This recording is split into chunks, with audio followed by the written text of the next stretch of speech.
tremendous privilege to be here and to try and tell you about how the four of us got involved in the use of sport as a powerful, cost-effective tool for development at scale. I used to work for UNICEF in the education section, and there was a time when the British government, having got the Olympics, decided to work on the development of sport in developing countries as part of its legacy. So UNICEF and the British Council, with where Mona was working, also as an educationist at the time, we got £5 million and we were asked to do something innovative with this.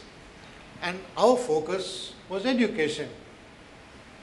At that time, we were fortunate to be introduced to a small NGO that worked in Mumbai called Magic Bus, which was run by Matthew Spacey and reached out to about 2,000–3,000 kids running sports programs. As an educationist, I quit UNICEF and spent the rest of my time focused entirely on sport for development. And I'm saying this because I believe that with sport and play and physical education, we have powerful tools that can contribute to the development programs that all of you are trying to achieve. Somebody mentioned earlier, education is a priority. People talked about women's empowerment. People talked about health. The Hindustan Times talked about the catastrophe that we're heading towards with non-communicable diseases on the upswing.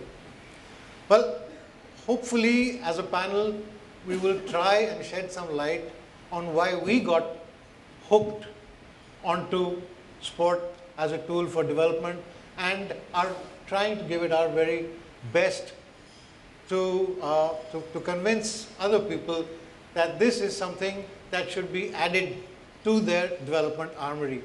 And briefly, Pratik worked for the government, worked for UNICEF, and now is the Chief Operating Officer for Magic Bus. He's been solely responsible for increasing the image and reach of Magic Bus from a small Mumbai NGO to a national NGO that reaches out to large numbers of kids. Let me start with you, Pratik.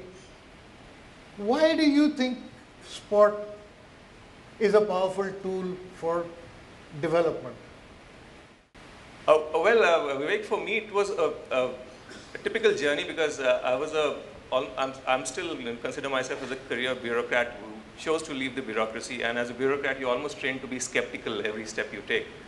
And then I'm also an engineer, so I'm not one of those who just got convinced because I'm not a sports person myself. I used to play a few games at a certain point of time in my life. But then the idea was that, okay, let's understand what lies in there. What are the layers that sport has to offer that makes it a fantastic development tool?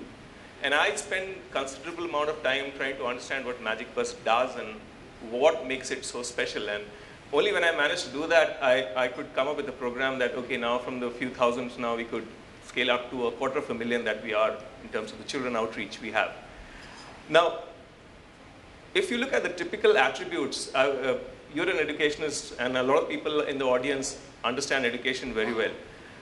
We just need to go back into our own lives and try and understand that when was it in our lives when we wanted to be really taught or when we wanted to learn something. And if you go back to your school days or to someone that you really look up to, you will probably realize that there was some teacher who was very friendly with you, very warm with you, very open with you, and could strike the right chord, and you would like to open up with him or her, and then it would all build up. That's something that the way we use sport in Magic Bus provides. That's the mentoring approach, which I think is very, very crucial in the Magic Bus space. The second attribute that we thought that I thought that eventually sport does bring to the table is the fact that I can give children what they really want in life. I mean, no child really wants to be confined into a classroom and, you know, somebody giving gyan to them, you know, in confined space. A lot of us would resist in our times as well. Now, here's a space where, you know, I just want to be out there. I'm having fun. I'm playing. I'm really having a whale of a time. And in between, if I can sprinkle the right messages by creating appropriate knowledge windows, and if I can do it again and again, that's the trick about sport. So there are certain, you know, touch points I create because using sport, I get the child again and again into my program. And we all know, people who understand how behavior change and communities change, you need to hammer that message again and again. You can't just expect, you know, somebody is told something once in a lifetime and, you know, the person changes. Sport has that magnetism to, you know, get the child attracted to a space where the interactions can happen again and again and again. I can use a volunteer-led approach where volunteers from the local community can be trained into a program with minimal expense and maximum impact. So the child gets a context. So it's not somebody from outside who's preaching to the child. The child gets a context and inputs from a mentor and a role model from exactly the same community. And once I create this environment where the child is there, the mentor is there from the community, and the frequency of interaction can be fantastic, I create the learning environment that sport can provide. Two quick questions. One, you have since 2010 launched the national program of Magic Bus and are now reaching how many kids? 250,000. 250,000 kids. 250,000 kids. What was the magic that you employed to reach out to such a large number and so many villages in such a short space of time? The way it worked for me was like I've been used to working on very, very big scale projects for the government and, you know, other partners. What was very brilliant, I mean absolutely brilliant about sport was the power that, you know, a football or a cricket can bring to the table. It's like you throw a ball into the community and you have 20 children converging on it. So the power to ramp up a program, scale up a program is absolutely unparalleled. You can do sport, and today I'm only restrained by cost here because my model I could cover a few million children by now if I had the resources to do it. It's like literally as easy as throwing a ball into the community, a bunch of kids coming together, and then you start a program and keep rolling it over. So what are the benefits? You have kids coming twice a week to participate in volunteer-led mentored programs. What happens? What happens to these kids? I mean, why does sport make all this great difference that we are laying claim to? So what really happens is that, you know, of course, the volunteers are taught into a curriculum. They know what they have to, how they have to deal with the children. Now this is structured through a process where we have a lot of songs and dances which kind of constitute the warm-up, because, you know, that's the typical, we don't go through the PT kind of motions. It's like a lot of fun and Bollywood songs and Tollywood songs and whatever. Then you go into something called a minor activity, then a major activity. Now these are games using a football, cones and markers, a cricket set, but it's not the way you and I see the game on television. So using football, we've got about 50 odd games that use the ball in different contexts. So you go through cones and markers, which represents maybe obstacles in your life. We introduce metaphors of life in the games that we play. And in doing so, the children go through an experience, which we then encapsulate in what we call a review session. We do a sit, breathe and think at the end of a 1.5 hour session, 1.5 hour to 2 hour session, where we just reflect on the experience that the child has just had. And in that process, you kind of understand, okay, how boys and girls are equal, or how should you treat them, why should you go to school, why should you wash your hands, why should you, everything from menstrual health to sexual reproductive health to anemia to diarrhea.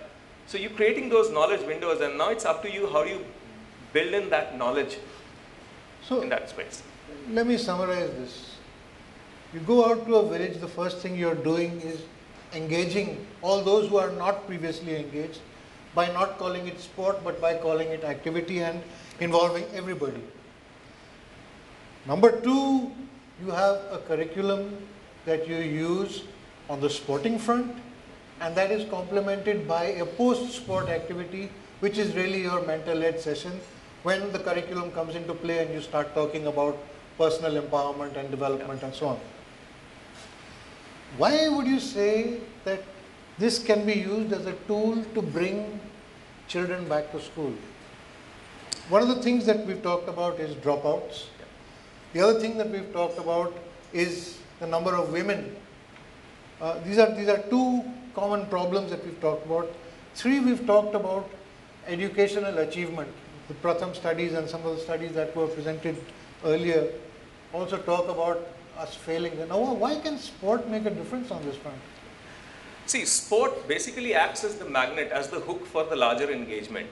Now, what normally happens is that if you go to a community and you just tell, maybe community elders that, okay, send your girl child to school, that doesn't happen. And we just had a presentation, just before us, which kind of lists out the kind of problems you face in a community when you start the process of engagement.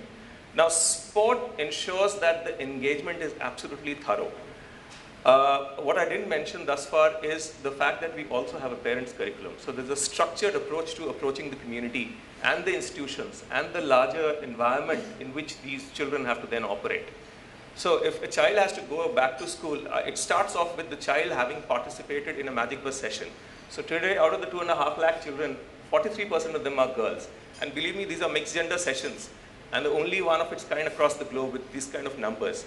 Now, to do that, it requires a house-to-house, door-to-door, week after week of convincing. It's not a one-off thing. So the 40 sessions that a child goes across per year has a lot of other elements of engagement built in that will convince a parent or give confidence to the young child that, okay, she can go to school. Or convince a school authority that it's because of your toilet or the lack of it which is preventing a girl child from coming in. So we try and tie up all these, the institution, the community, the parents, the teachers, all led by my village youth who knows the context, who understands how these various dynamics play together. So what really happens is way beyond what transacts in the 1.5 hour in a sports setting. There's much more going on there.